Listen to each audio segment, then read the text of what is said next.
4.2. Understanding the needs and expectations of interested parties.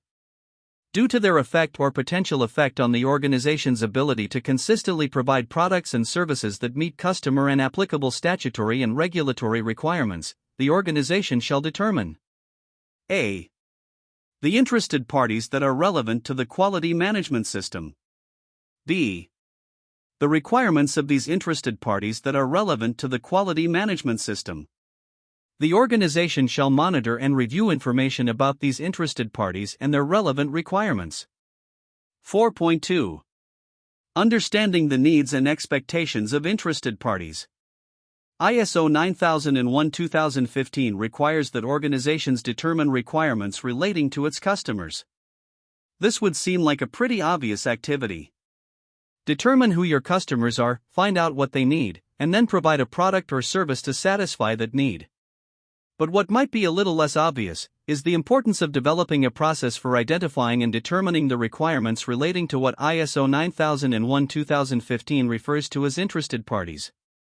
Interested parties are those bodies, whether internal or external to the organization, who are relevant to the quality management system that may have an effect, or potential effect, on the organization's ability to produce intended results. Or alternatively, that may be affected by the operations, or products and services, produced by the organization. So, the first step in this process is to identify who those interested parties are for a particular organization. These parties will differ for each organization, and are dependent on the nature of the products and services offered. Once the relevant interested parties have been identified, it's up to the organization to develop processes to determine the requirements of those specific interested parties, as well as any possible impact the operations of the organization may have on those interested parties. Take this example to give you an idea of the types of interested parties organizations may identify, and what requirements or impacts may be considered.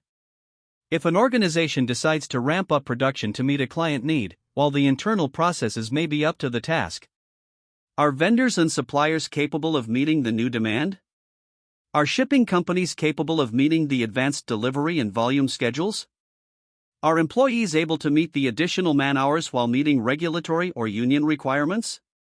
ISO 9001:2015 does not specify how an organization goes about determining these requirements or identifying potential interested parties. It's the responsibility of the organization to develop these processes based on the relevance to its own QMS. Organizations are required to monitor and review this information, as these interested parties can have a potential effect on the ability to produce products and services that consistently meet customer and regulatory requirements. ISO 9001 does not require that organizations retain documented information or records of the process or outputs involving interested parties, but it would be difficult for an organization to show compliance to the clause, or to perform adequate review, without some form of documentation. Here is an example of interested parties and their requirements. Internal stakeholders. Board of Directors. Maintaining the goodwill and reputation of the organization. Maintaining the ROI committed on the business. Employees. Meeting employees' expectation in terms of commitment made by the organization. Compliance to labor requirements. External stakeholders. Customers. Meeting customer requirements. Maintain the risk assessment and treatment procedure. Government. On time and complete submission of reports.